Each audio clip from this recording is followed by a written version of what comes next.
దేశాభివృద్ధిలో కీలకం యువత అని, అలాంటి శక్తికి స్ఫూర్తి స్వామి వివేకానంద గారని TDP floor leader Narasaraopet MP Lavu Srikrishnadevarayalu గారు తెలిపారు. సత్తెనపల్లి పట్టణంలోని స్వామి వివేకానంద గారి విగ్రహం వద్ద నవచైతన్య వివేక సేవా సమితి ఆధ్వర్యంలో జరిగిన జయంతి వేడుకల్లో శ్రీకృష్ణదేవరాయలు పాల్గొన్నారు.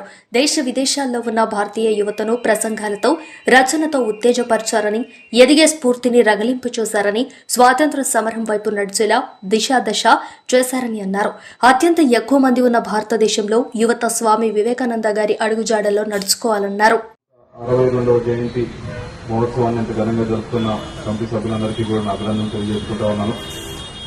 వివేకానంద స్వామి యువతకి ముఖ్యంగా మార్గదర్శకత్వం ఏదో ఈ రోజుల్లో మాట్లాడటం కాకుండా దాదాపు 130-140 సంవత్సరాల క్రితమే ఆయన కేవలం భారతదేశంలో కాదు, విదేశాల్లో కూడా భారతీయ యువత గురించి వారు ఏ విధంగా ఆ రోజుల్లో స్వతంత్రం గురించి ఏ విధంగా పోరాడాలి, అలాగే దేశ అభివృద్ధిలో ఏ విధంగా యువత పాల్గొనాలి అని ఆయన ఆ రోజుల్లోనే చాలా గట్టిగా ఒక దిశ ఇవ్వడం అనేది జరిగింది.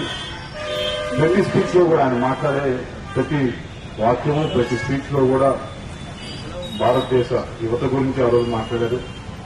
భారతదేశం ఈ రోజు మనం మాట్లాడుకుంటా ఉన్నాము ఏమంటే, మనం మ్యానుఫ్యాక్చరింగ్ లో కానీ లేకపోతే మిగతా వాటిలో కానీ మనం ఏ విధంగా అన్ని కూడా దేశంలోనే చేయాలి, మన దేశ అభివృద్ధి చెందాలి. కానీ ఇది ఆయన 140 సంవత్సరాల క్రితం ఆ రోజుల్లోనే దాని గురించి ఆత్మనిర్భరత గురించి ఆ రోజుల్లో మాట్లాడటం జరిగింది. ఆయన అడుగుజాడల్లో, ఆయన స్ఫూర్తితో యువత ఇప్పుడు మనం భారతదేశంలో ఏ దేశంతో పోల్చుకున్నా అత్యధికంగా యువత ఉన్న దేశం భారతదేశం.